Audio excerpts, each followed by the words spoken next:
Hello students, welcome all of you in the maths class once again. आज हम start कर रहे हैं चैप्टर 8 क्लास 8 का कंपेयरिंग क्वांटिटीज। और इस चैप्टर में हम बहुत सारे टॉपिक्स को इंक्लूड कर रहे हैं। इसमें कौन कौन से टॉपिक्स इंक्लूड हो रहे हैं आप चेक करिएगा, देखते हैं कि कौन कौन से टॉपिक्स हम इसमें ले रहे हैं। कंपेयरिंग क्वांटिटीज जो चैप्टर का नेम है, इसमें बहुत सारे टॉपिक हैं। नंबर 1 रेशो एंड परसेंटेज, इसमें हम रेशो के बारे में जानेंगे और परसेंटेज के बारे में जानेंगे। Number 2 profit and loss. Number 3 discounts. Number 4 sale tax, VAT and GST, जिसके बारे में हम अक्सर सुना करते हैं। इसके बाद हम देखेंगे लास्ट में simple interest and compound interest. ये चैप्टर जो हम करने जा रहे हैं, जिसका नाम है कंपेयरिंग क्वांटिटीज, ये हमारा जनरली हमारी डे टू डे लाइफ से जुड़ा हुआ है। हम डे टू डे लाइफ में इन चीजों का बहुत यूज करते हैं और एक बहुत ही इंपॉर्टेंट टॉपिक भी है। ये टॉपिक तो हमारे पढ़ने के लिए तो इंपॉर्टेंट है ही, साथ ही हमारी डे टू डे लाइफ में जो कैलकुलेशन हम करते हैं उसके लिए भी इंपॉर्टेंट है। जैसे हम मार्केट में जाते हैं, जनरली एक सपोज अपने लिए जीन्स परचेज करने जा रहे हैं, तो हम जनरली पूछ लेते हैं क्या डिस्काउंट दे रहे हैं आप। तो डिस्काउंट जो है उसके बारे में भी हम यहाँ पढ़ेंगे। हमने कोई चीज सेल करी या परचेज करी तो उसमें हमारा क्या प्रॉफिट हुआ, क्या लॉस हुआ, उसके बारे में हम जनरली बात करते रहते हैं। तो वहां पर भी हम इसके बारे में पढ़ेंगे। Ratio and proportion, ratio and percentage, हम इसके बारे में भी पढ़ने जा रहे हैं। तो हम टॉपिक को 1 बाय 1 लेते हैं। 1 बाय 1 इस टॉपिक को हम कवर करेंगे, उसके बाद हम समझेंगे हमारे पूरे चैप्टर में क्या दिया हुआ है। तो फर्स्ट टॉपिक है इसमें रेशो का। What is ratio? रेशो का मीनिंग है टू वैल्यूज को कंपेयर करना। अब टू वैल्यूज कौन सी हो सकती है? वो कोई भी टू वैल्यूज हो सकती है। सपोज मैंने टू नंबर्स को कंपेयर किया है, मेरे पास एक नंबर है 100 और दूसरा है 70। मैंने यहाँ पर टू नंबर्स को कंपेयर किया है, इट मींस इसका रेशो 100 रेशो 70 नहीं हो सकता। इसका अगर मुझे रेशो फाइंड करना है तो मुझे क्या लिखना पड़ेगा? 100/70। रेशो को हम डिवाइड में लिख सकते हैं, अपॉन में लिख सकते हैं। तो मैं अगर 0 से 0 को कट कर दूं तो ये अब ये हमारा सिंपलेस्ट फॉर्म में आ गया है 10/7। और 10/7 को मैं लिख सकता हूं 10:7। मैं आपको और एग्जांपल दूंगा जिससे हम रेशो को चेंज कर सकते हैं, रेशो में किसी वैल्यूज को चेंज कर सकते हैं। जैसे सपोज एक पर्सन है जिसके पास 100 रुपीज है और दूसरा एक पर्सन है उसके पास केवल 25 रुपीज है। तो हमने देखा कि इन दोनों के पास जो अमाउंट है उसको आप रेशो में कन्वर्ट कर दीजिए। तो रेशो में कन्वर्ट करने के लिए हमें क्या करना पड़ेगा? 100 रुपीज ऊपर लिखने पड़ेंगे, 25 नीचे लिखना पड़ेगा। क्योंकि 100 पहले लिखा हुआ है तो वो ऊपर लिखना पड़ेगा न्यूमरेटर में, और 25 बाद में लिखा हुआ है तो वो डिनोमिनेटर में लिखना पड़ेगा। इसको कंपेयर करने के लिए, इसको सिंपलेस्ट फॉर्म में चेंज करने के लिए हम किसी भी वैल्यू से कट कर सकते हैं।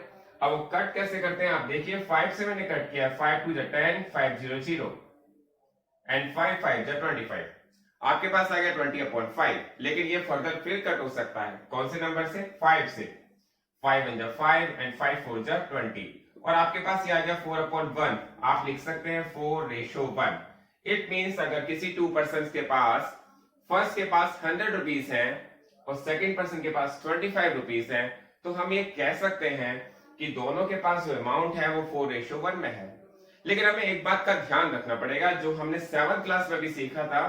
जैसे सपोज कीजिए हमारे पास एक पर्सन चलता है 1 किलोमीटर की डिस्टेंस और दूसरा चलता है 500 मीटर की डिस्टेंस। तो आपसे कहा जाता है कि इनका आप रेशो फाइंड कीजिए।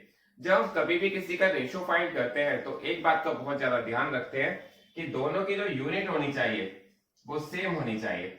यहां देखेंगे किलोमीटर यूनिट है, यहां देखेंगे मीटर यूनिट है। जब तक आपकी यूनिट सेम नहीं हो जाती तब तक हम उसका कंपैरिजन नहीं कर सकते। जैसे हमने ऊपर अभी क्वेश्चन सॉल्व किया था, यहां पर मैंने बताया था एक के पास 100 रुपीज है, दूसरे के पास 25 रुपीज है, दोनों की यूनिट सेम थी। यहां पर इसमें भी यूनिट रुपीज है, यहां पर भी इसकी यूनिट रुपीज है। तो हमने इसका कंपेयर बहुत इजीली कर लिया था, इनके रेशो बहुत इजीली फाइंड कर लिए थे। लेकिन जब हमें यूनिट डिफरेंट होती है तो सबसे पहला काम होता है उसकी यूनिट को सेम करें। हम क्या करते हैं उसको, जैसे 1 किलोमीटर को हम लिख सकते हैं 1000 मीटर और 500 मीटर तो ऑलरेडी मीटर में है। तो अब देखा कि यहां पर दोनों की यूनिट मीटर हो गई।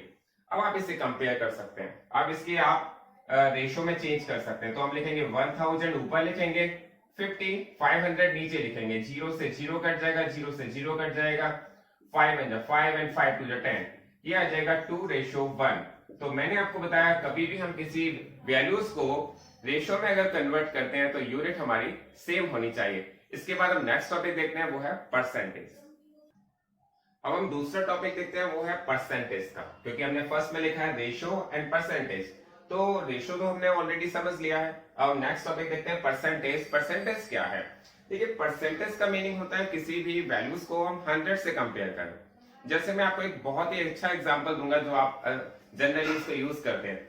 जैसे मैं आपको एक एग्जांपल देता हूं कि आपके जो पेपर्स हुए हैं उसके टोटल मार्क्स हैं 500। टोटल मार्क्स कितने हैं? 500। और किसी स्टूडेंट्स के जो मार्क्स आए हैं वो आए हैं 460। मान लीजिए कितने मार्क्स आए हैं? Marks obtain.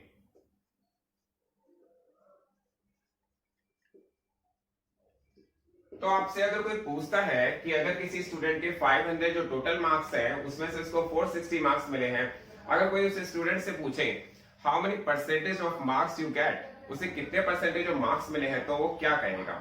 देखिए, परसेंटेज का मीनिंग होता है 100 से रिलेशन। मैंने आपको बताया 100 से कंपेयर करना। वो कैसे कंपेयर करेंगे? देखिए, यहां पर हमारे पास जो मार्क्स ऑब्टेन हुए हैं वो आप ऊपर लिखेंगे, जो टोटल मार्क्स है वो अपॉन में लिखेंगे और आप मल्टीप्लाई करेंगे 100 से। तो इट मींस वो परसेंटेज फाइंड हो जाएगी जितने मार्क्स परसेंटेज उनको मिली है। तो हम 0 से 0 को कट कर देंगे, दूसरी 0 से दूसरी 0 को कट कर देंगे और 5 से इसको कट कर देंगे। 5 9 जा 45, 5 2 जा 10। इट मींस जो उसे मार्क्स मिली है वो 100 में से 92% मिले हैं। टोटल मार्क्स कितने हैं? 100%। उसमें से उसको कितने मार्क्स मिले हैं? 92। इस 92% का मीनिंग क्या है? इस 92% का मतलब है कि अगर टोटल मार्क्स 100 होते तो उस स्टूडेंट को 92 मार्क्स मिले होते, लेकिन मार्क्स 100 नहीं है। मार्क्स कितने हैं टोटल? 500। तो उसको मार्क्स मिले हैं 460। ये बात बहुत क्लियर हो जानी चाहिए। इसके बाद मैं आपको एक और बात क्लियर कर दूं कि जब हम किसी परसेंटेज को किसी फ्रैक्शन में चेंज करते हैं, जैसे आपसे कहा जाए 25% है, आप इसको फ्रैक्शन में चेंज कर दीजिए। तो फ्रैक्शन में चेंज करने के लिए हम इसमें 100 का डिवाइड कर देते हैं। 25% को हम लिख सकते हैं 25/100 और इसको हम कट करेंगे, हम इसे कट करेंगे 5 से। तो 5 5 जो 25 आ जाएगा, 5 2 जो 10, 5 0 0, 5 1 जो 5, 5 4 जो 20। इट मींस 25% को हम लिख सकते हैं 1/4। ये वैल्यूज है परसेंटेज में, ये वैल्यू है फ्रैक्शन में। तो ये बात भी आपको क्लियर होनी चाहिए। अब हम स्टार्ट कर रहे हैं एक्सरसाइज 8.1। आप देखेंगे एक्सरसाइज 8.1 का क्वेश्चन नंबर फर्स्ट में क्या दिया हुआ है।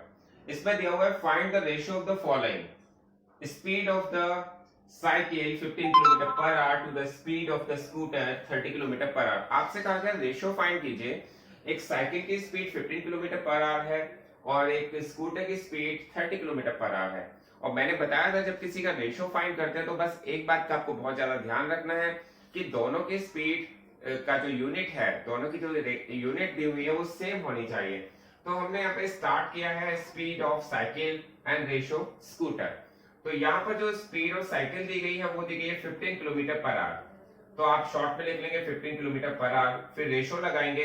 फिर आपको दिया गया स्कूटर की स्पीड 30 किलोमीटर पर आवर, तो आपने स्कूटर के नीचे लिखा है फिर 30 kilometre per our.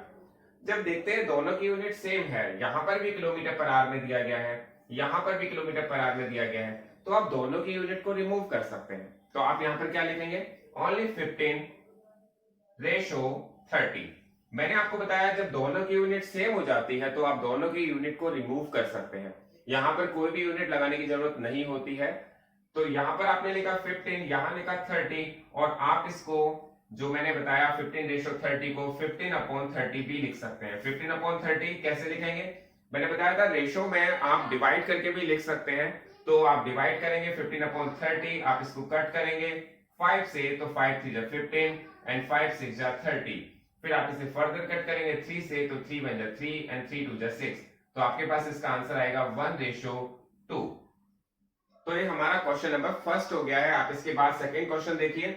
Second part में आपसे क्या कहा गया है?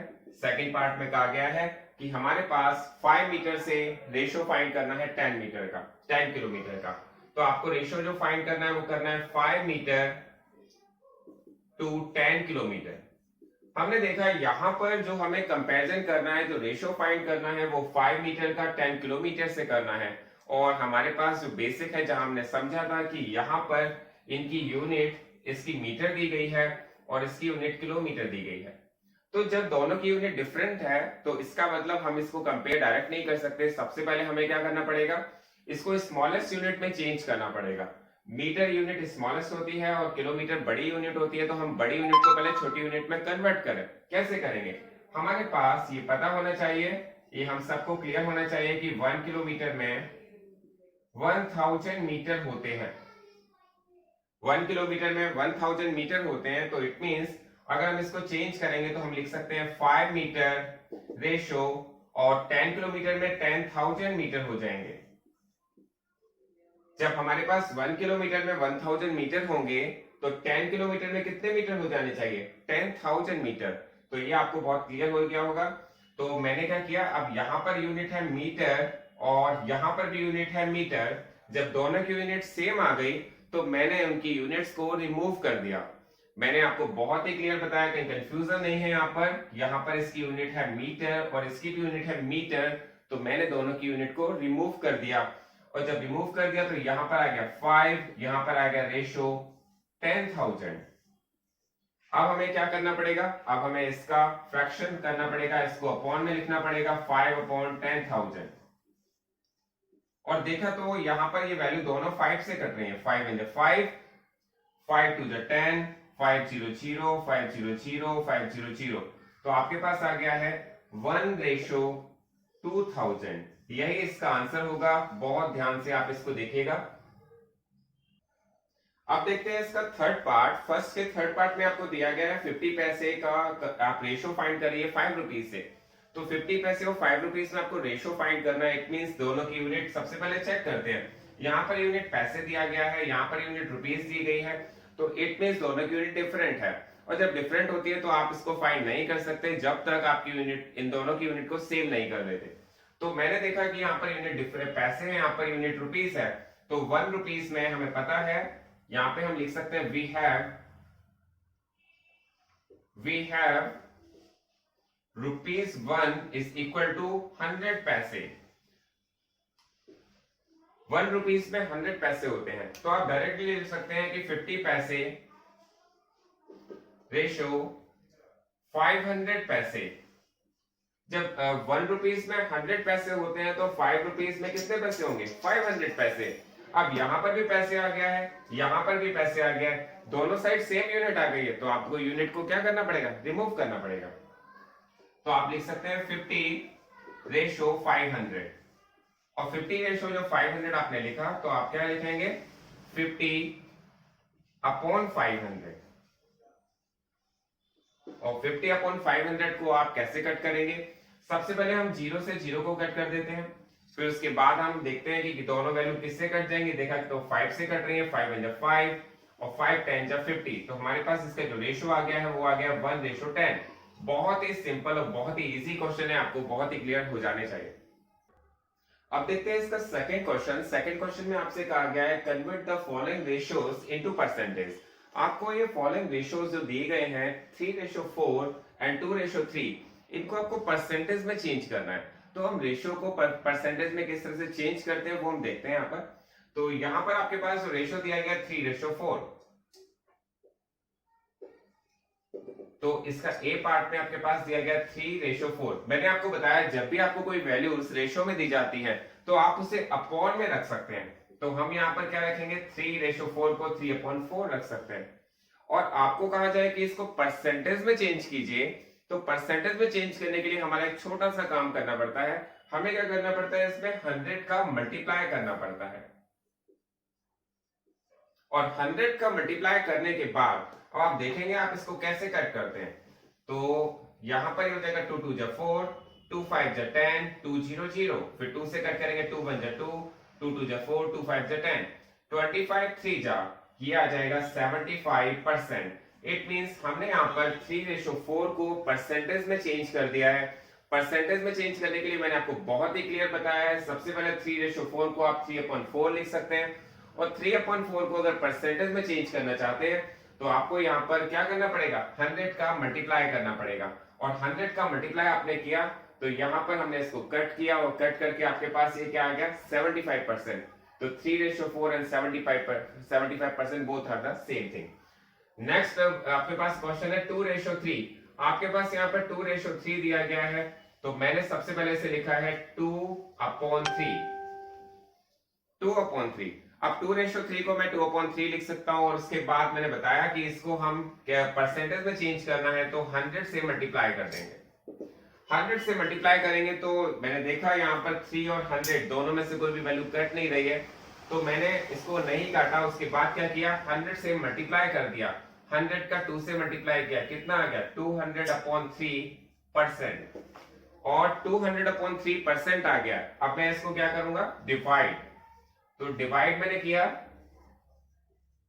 आप देखेंगे 3 6 जा कितना होता है 18, रिमाइंडर कितना बचता है 20। 3 6 जा 18, रिमाइंडर आपके पास बचा है 2, तो आप यहां लिख सकते हैं 66 होल 2/3%। तो यही इसका आंसर है। बहुत ही अच्छी तरह से क्लियर हो जाना चाहिए। अब देखते हैं question number third. Question number third में आपके पास कहा गया है 72% of 25 students are good in mathematics, how many are not good in mathematics. इसमें एक क्लास है, वहां पर 25 स्टूडेंट्स हैं, और उसमें कहा जाता है इस क्लास का 72% स्टूडेंट्स मैथमेटिक्स में बहुत अच्छे हैं, बहुत अच्छी तरह से मैथमेटिक्स के क्वेश्चन सॉल्व कर सकते हैं। लेकिन कितने स्टूडेंट्स ऐसे हैं जो मैथमेटिक्स में अच्छे नहीं हैं, how many are not good in mathematics. तो यहाँ पर क्वेश्चन में हमारे पास टोटल स्टूडेंट्स दिए गए हैं 25, और जो परसेंटेज ऑफ स्टूडेंट्स है, percentage of students are good in mathematics. Good in mathematics कितने परसेंटेज दी गई है, क्वेश्चन में दिया गया 72% गुड इन मैथमेटिक्स है, तो इट मींस से not good in mathematics, percentage of students not good in mathematics.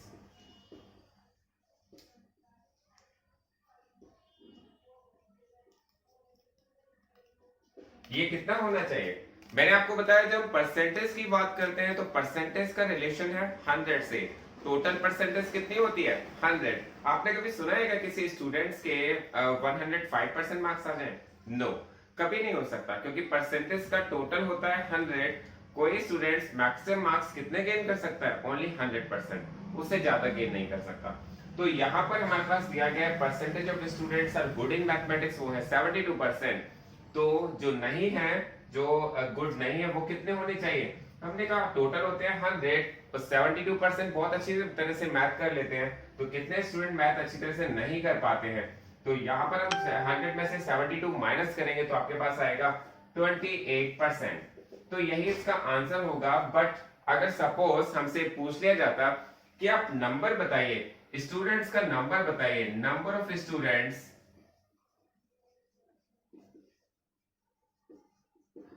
are not good in maths, तो हम इसको कैसे करते, क्योंकि आंसर जो मैथमेटिक्स एनसीईआरटी में दिया हुआ है वो यही दिया हुआ है 28%, आपका आंसर आ गया है। लेकिन सपोज आपसे पूछ लिया जाए कि number of students are not good in math, आप परसेंटेज में ना कर बता करके नंबर्स में बताइए, तो हम यहाँ पर बताते हैं कि 28% ऑफ 25, क्योंकि टोटल स्टूडेंट्स कितने हैं 25, उसमें से 28% जो मैथमेटिक्स में गुड नहीं है। तो इट मींस आप क्या करते हैं, 28% को आप लिख सकते हैं 28/100, परसेंटेज को हटा के आप अपॉन में 100 लगा सकते हैं, और फिर ऑफ के प्लेस पे मल्टीप्लाई और 25, फिर आप इसको कट कर सकते हैं। 5 5 जा 25, 5 2 जा 10, 5 0 0, 5 1 जा 5, 5 4 जा 20, और हम इसे कट करेंगे तो 4 1 जा 4, 4 7 जा 28। अगर आपसे नंबर ऑफ स्टूडेंट्स पूछे जाते हैं तो फिर वो 7 होंगे। तो बहुत ही क्लियर, मैं एक बार दोबारा से इसको क्लियर कर रहा हूं कि आपके पास कहा गया है कि एक क्लास है जिसमें 25 स्टूडेंट्स हैं, उसमें 72% बहुत अच्छी तरह से मैथ कर लेते हैं। तो इसमें कितने स्टूडेंट्स ऐसे हैं जो मैथ्स अच्छी तरह से नहीं कर पाते, तो आपका डायरेक्ट आंसर होना चाहिए, टोटल परसेंटेज होता है 100, 72 बहुत अच्छी तरह से मैथ कर लेते हैं, गुड इन मैथमेटिक्स हैं। तो जो नहीं है good in mathematics, not good in mathematics है, वो कितने परसेंटेज होंगे, 100 में से माइनस करके आप बता देंगे। 100 में से 72 माइनस करेंगे, आपके पास आएगा 28%। लेकिन अगर सपोज इसमें एक क्वेश्चन और ऐड कर दिया जाए, number of students which not good are mathematics, तो आपका आंसर क्या होना चाहिए, कि हमारे पास जो मैथमेटिक्स में अच्छे नहीं है वो 28% है, लेकिन कितने स्टूडेंट्स टोटल है 25। तो आप 28% फाइंड करेंगे 25 का, और 28% का मतलब होता है 28/100 मल्टीप्लाई 25, और फिर आप इसको कैलकुलेट करेंगे तो आपके पास आंसर आएगा 7 स्टूडेंट्स। तो एक क्वेश्चन हमारा यहाँ पर कंप्लीट हो जाता है।